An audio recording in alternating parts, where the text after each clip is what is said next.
also need for this project include 2 colors of a super bulky yarn. I've used the Millimia from lovecrafts.com right here. You'll also need a size L 8mm crochet hook, a yarn needle, and some scissors. For this project, we will work from the tip of the toe down here in the round till we get to this point, and then we will work back and forth in rows to the end, and then you seam it up back here in the back. So it really is a super quick and easy project that makes a great gift. I love wearing these. And so we're just going to start here. This is, I will tell you though, this particular yarn is thicker than some of the other super bulkies. It's got a decent amount of loft to it. So make sure when you're substituting, if you're going to substitute the yarn, go to like yarnsub.com and see what's recommended. I think Woolies Thick and Quick from Lion Brand would be a good one to sub with this, but I found like their hometown and stuff, even though it said it was super bulky, it was definitely not as thick as this. So just be sure if you're substituting, yarnsub.com, and you type in this type right here, which was the Millimia, okay, the naturally soft, super chunky, and then see what is recommended for that. Okay, so let's get started with our magic loop. Grab my yarn here. I'm going to start with my main color because mine is mostly blue. I like these 2 colors together. Usually I use 1 finger for a magic loop. I'm going to use 2 for this because it's so thick. Hold the yarn tail in your hand. I like mine a little bit long. And lightly wrap it around these 2 fingers, being sure to make an X with it. And then you have these 2 strands. Now come underneath. Grab your first one and pull it up. Okay, so I'll show you that again. Oh, my X has come here. So this is the working yarn. This one has the tail end on it. I come underneath. And then I like to, as I pull it up, I turn here. Now, at this point, you can chain 3 if you like to start a double crochet. This is, if I do a chainless double crochet so that I don't see that chain 3 space, how you do that is you lift it up to about half of the hook height, hold it right here on top, nice and steady, bring the hook towards you and around. You're going to see me using this every time I do a round. And then you work a regular double crochet. Yarn over, pull up a loop, yarn over, pull up a loop. That's how I'm going to start mine. You are totally welcome to use a chain 3 there. It will still work out just fine. So we have 1 stitch now. We're going to do 8. So we need 7 more double crochet just right here in the ring. Always make sure you're working over these 2 strands, not just 1. Okay, so double crochet. If you're new to double crochet, you yarn over, pull up a loop, yarn over, pull through 2, yarn over, and pull through 2. And right now we have 3. We're looking for 8, so we're going to keep going. Oops.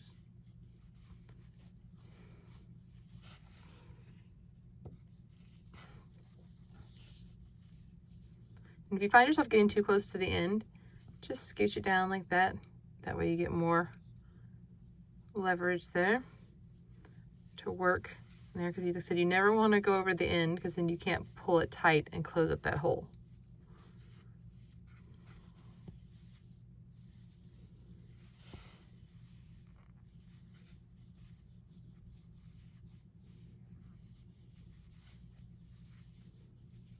Okay, almost done.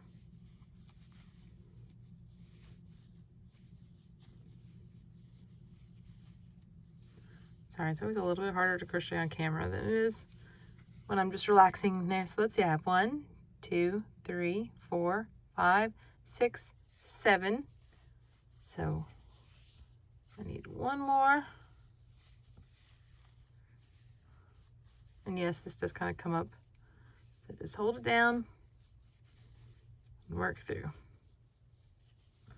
Now, to close this so that we can work back into this first one, you're going to grab your little tail and pull. And it pulls it tight. So you can see there's the beginning, our little start right there. And every time we come around, we're going to join. Now, if you did a chain 3, you would just join to the top chain. If you did what I have done here, you'll go in this first loop and this second loop. And it'll be just like a regular, oops, there we go. And I will slip.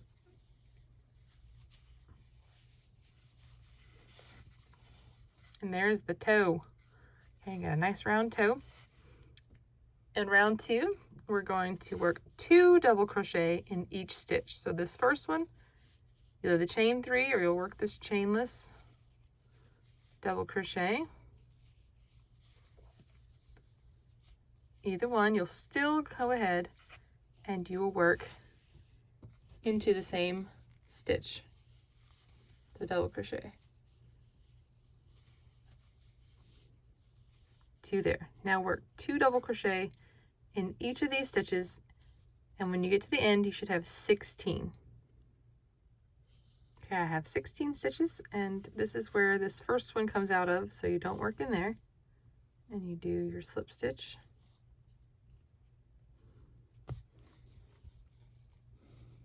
Sometimes it's hard to get it to, there we go, separate. Okay, there's the beginning.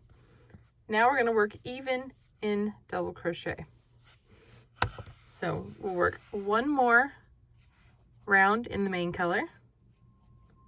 Every time you just start with either the chain 3 or the chainless double crochet, work your way around and end with a slip stitch to close off your round.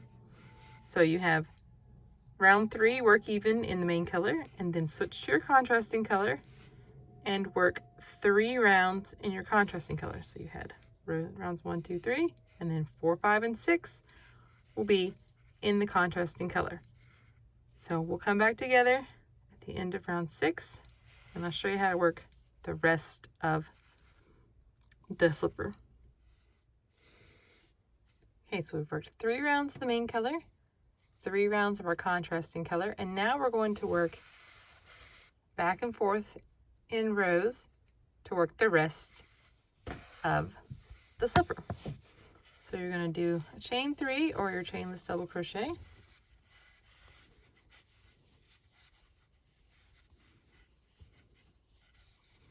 And then we are also going to work in the next 9 stitches for a total of 10.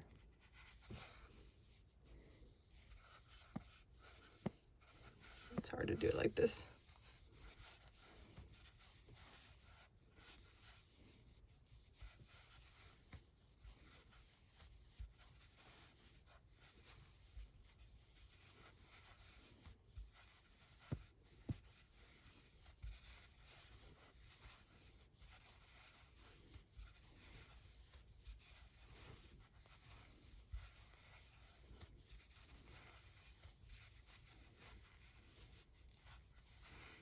So we're just going to go a little bit more than halfway around.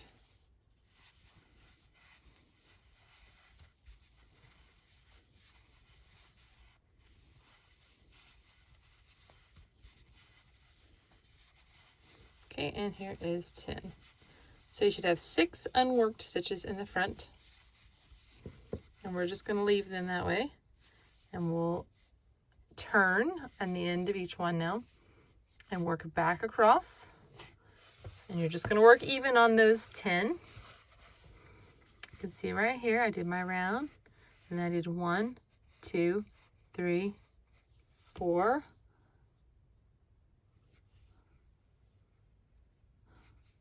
Okay, 4 more in working even in the main color. See that? 1, 2, 4. And then we change to our contrasting color and work 1, 2, 3, 4, and then we will fold it, and I'll show you how to do the end here. So work 4 more, going back and forth in rows and double crochet, main color, 4 in contrasting color. Okay, now I've worked all of my rows here.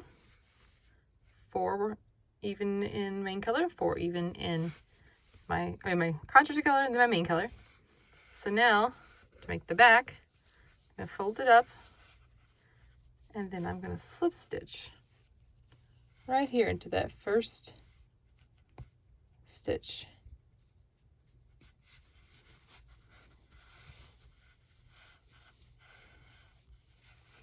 So yes, right now it will have a hole, and I showed my husband these when I still had a hole in it, and he thought it would look, it was really funny. I was like, don't worry, I'm gonna, close that up with a hole there. So what we're gonna do is we're gonna make a nice little border around here. So go ahead and chain 1. We'll come back to this hole after the end. And you're gonna work loosely. So 1 stitch in the side of each row. So just work a stitch and just don't pull it too tight. And then work a stitch here, just work around. If you find that you don't like the way that looks, you can always come back and do 2 stitches inside, it'll be fine. We're just making a nice little edging. So we're gonna work all the way around this way. Just working in the side of our rows.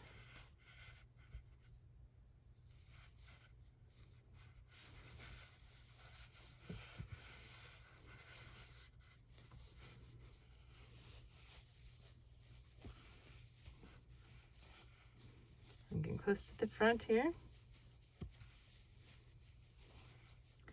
Now when I did this one, I went ahead and worked in this corner space, which it technically was used for a double crochet, and then you can see there's the top of the stitch. I went ahead and worked into the corner. Then you'll work evenly across these, work in the other corner, and work the same way back and join with a slip stitch to our first single crochet right here. Okay, now we're not very far away from finishing. I did work a single crochet right here in the opening and then joined my slip stitch. And now I'm going to pull this through. Then I'm going to find a yarn needle with a really big eye for this super bulky. So these large ones will work. Okay, now we're going to thread our bulky yarn through this yarn needle. And we're going to use this called the mattress stitch. Now I'm going to come up from underneath here because I do not want to see my yarn going down the front. So come around. Oops. Sorry about that. Okay, I'm going to hold it this way where it's upside down. And I'm going to put it, for me, I'm going to do kind of a modified. I'm just going to work in the front loop. So I'm going to find the front loop of this one. And then I'm going to go across over here and find the front loop of this one.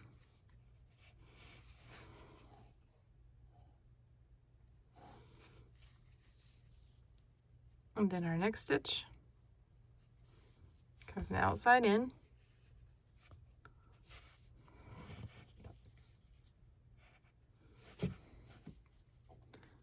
Outside in, there we go. And you just work that way all the way up.